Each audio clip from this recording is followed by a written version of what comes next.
CFA level 1 economics में एक सवाल है जो लगभग हर किसी को परेशान करता है। क्या बढ़ता हुआ जीडीपी हमेशा एक अच्छी बात है?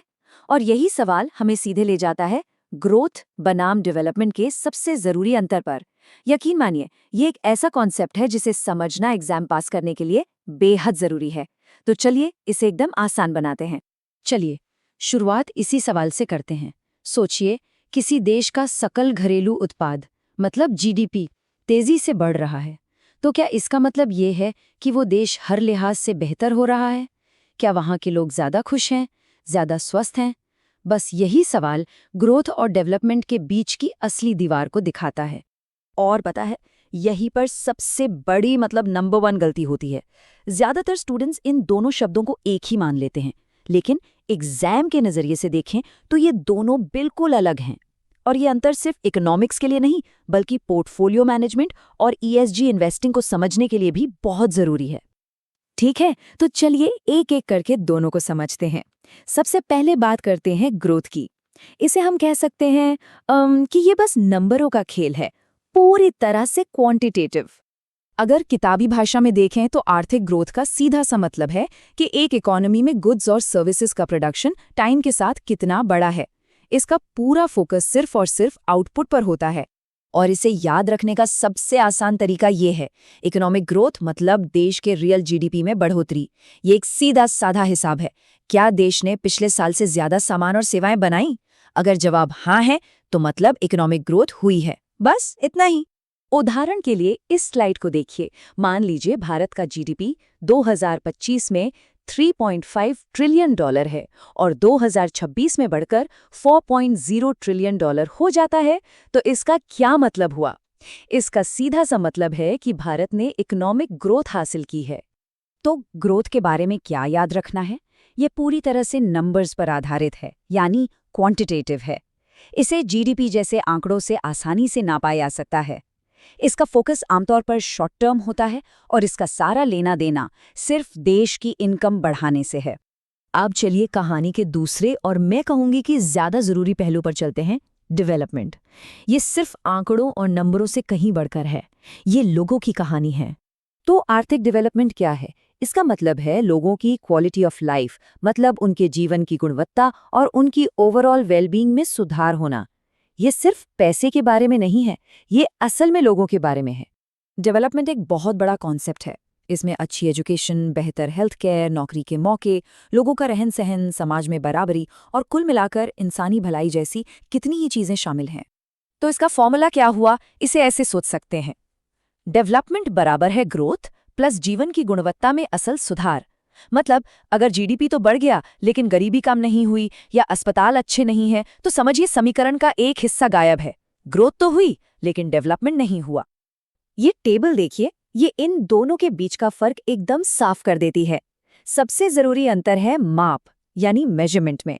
ग्रोथ को हम जीडीपी या जीएनपी जैसे नंबरों से नापते हैं, लेकिन डेवलपमेंट को नापने के लिए हमें एचडीआई यानी ह्यूमन डेवलपमेंट इंडेक्स जैसे इंडिकेटर्स की जरूरत पड़ती है, जिसमें लिटरेसी रेट और लाइफ एक्सपेक्टेंसी जैसी चीजें भी शामिल होती हैं। और बस यही है मुख्य अंतर। और ये लाइन तो एग्जाम के लिए बहुत ज्यादा जरूरी है। इसे दिमाग में बिठा लीजिए। ग्रोथ डेवलपमेंट के बिना हो सकती है, लेकिन डेवलपमेंट के लिए ग्रोथ जरूरी है। मतलब एक देश अमीर तो हो सकता है लेकिन शायद विकसित न हो, पर बिना पैसों के, बिना इकोनॉमिक रिसोर्सेस के डेवलपमेंट करना लगभग नामुमकिन है। तो ये सारी थ्योरी असल दुनिया में कैसी दिखती है? चलिए एक स्टडी ग्रुप की बातचीत सुनते हैं, जहां कुछ CFA एस्पिरेंट्स इसी सवाल पर अपना सिर खपा रहे हैं। चर्चा शुरू करता है अर्जुन और एक ऐसा सवाल पूछता है जो हम सबके मन में कभी न कभी आता है, क्या जीडीपी बढ़ने का मतलब ऑटोमेटिकली डेवलपमेंट भी है? मीरा उसे तुरंत ठीक करती है। वो बताती है कि यही तो वो सबसे कॉमन ट्रैप है जिससे एग्जाम में बचना है। जीडीपी का बढ़ना वो कहानी का सिर्फ एक हिस्सा है, जिसे हम ग्रोथ कहते हैं। अब रोहन एक जबरदस्त उदाहरण देता है। जरा सोचिए, एक ऐसा देश है जो तेल बेचकर बहुत अमीर हो गया है। उसकी जीडीपी आसमान छू रही है, लेकिन वहाँ के लोगों के लिए ना अच्छे स्कूल हैं, ना अच्छे अस्पताल। तो क्या हम उसे एक डेवलप्ड देश कहेंगे? बिल्कुल नहीं। और अब कबीर इस डिस्कशन में एक मॉडर्न ट्विस्ट लाता है। वो बताता है कि कैसे उसने इस सवाल का जवाब ढूंढने के लिए माइक्रोसॉफ्ट को-पायलट जैसे एआई एजेंट का इस्तेमाल किया और उसे क्या शानदार रिजल्ट्स मिले। और देखिए यही तो है एआई की असली ताकत। जिस काम को करने में एक एनालिस्ट को शायद घंटों या दिन लग जाते, को पायलट उसे कुछ सेकंड में कर सकता है। वो वर्ल्ड बैंक और आईएमएफ के पिछले 30 सालों के डेटा को एनालाइज करके ये बता सकता है कि किन देशों ने अपने जीडीपी ग्रोथ को स्मार्टली एजुकेशन और हेल्थ केयर में लगाया और असल डेवलपमेंट हासिल किया। ये सिर्फ डेटा नहीं है, ये इनसाइट्स हैं। तो सवाल ये है कि एक होने वाले फाइनेंशियल एनालिस्ट या इन्वेस्टर के लिए ये अंतर जानना इतना ज़रूरी क्यों है? वो इसलिए क्योंकि आजकल इन्वेस्टमेंट के बड़े बड़े फैसले सिर्फ जीडीपी के नंबरों को देखकर नहीं लिए जाते। इस स्लाइड को देखिए। एक तरफ है देश ए, जहां जीडीपी ग्रोथ 9% है, लेकिन बेरोजगारी और समाज में असमानता बहुत ज्यादा है। दूसरी तरफ है देश बी, जहां ग्रोथ सिर्फ 5% है, लेकिन लिटरेसी रेट हाई है और हेल्थ केयर सिस्टम अच्छा है।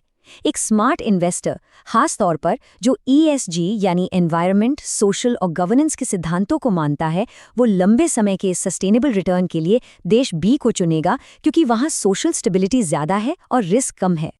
तो अब सबसे काम की बात, इस कॉन्सेप्ट को एग्जाम के लिए कैसे पक्का करें?